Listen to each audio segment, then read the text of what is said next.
নমস্কাৰ বন্ধু বান্ধৱীসকল, আপোনালোক সকলোকে মোৰ চেনেললৈ স্বাগতম জনাইছোঁ। আজি আপোনালোকৰ বাবে লৈ আহিছোঁ এটা কবিতা। ফাগুনক লৈ মই এটা কবিতা লিখিছিলোঁ আৰু সেইটোকে ভাবিলোঁ আপোনালোকৰ লগতো শ্বেয়াৰ কৰোঁ।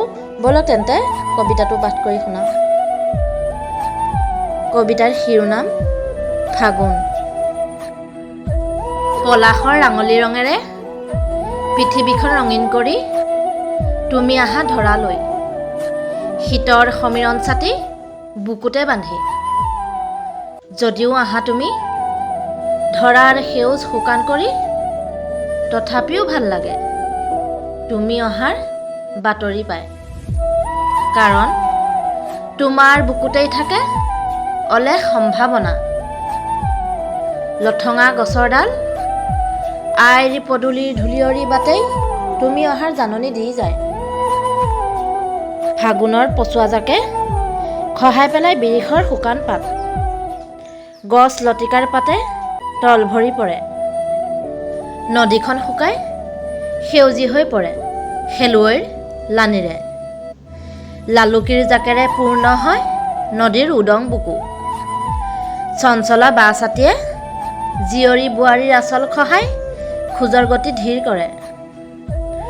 উৰুঙা মনটো বহাগক আদৰাৰ হেঁপাহত চঞ্চল হৈ পৰে।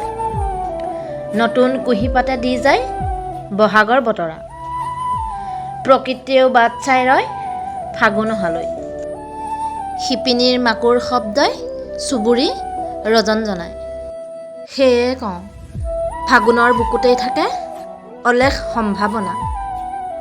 ফাগুন অবিহনে বহাগ যে আধৰুৱা। বন্ধু বান্ধৱীসকল, কবিতাটো আজিলৈ ইমানতে সামৰিছোঁ। আপোনালোকে কবিতাটো শুনি কেনে পালে জনাব, আৰু যিসকল মোৰ চেনেললৈ নতুনকৈ আহিছে তেওঁলোকে মোৰ চেনেলটো ছাবস্ক্ৰাইব কৰি ল'ব বুলি আশা ৰাখিলোঁ। আপোনালোকক কোৱাই নহ'ল, এয়া আচলতে গোৱাৰ সাগৰৰ দৃশ্য। আপোনালোকে লগতে ভিডিঅ'টো চাইও নিশ্চয় ভাল পাব। আজিলৈ আহোঁ, আকৌ লগ পাম অন্য এটি ভিডিঅ'ৰ সৈতে। সম্পূৰ্ণকৈ ভিডিঅ'টো চোৱা আৰু শুনাৰ বাবে আপোনালোকলৈ বহুত বহুত ধন্যবাদ জনালোঁ।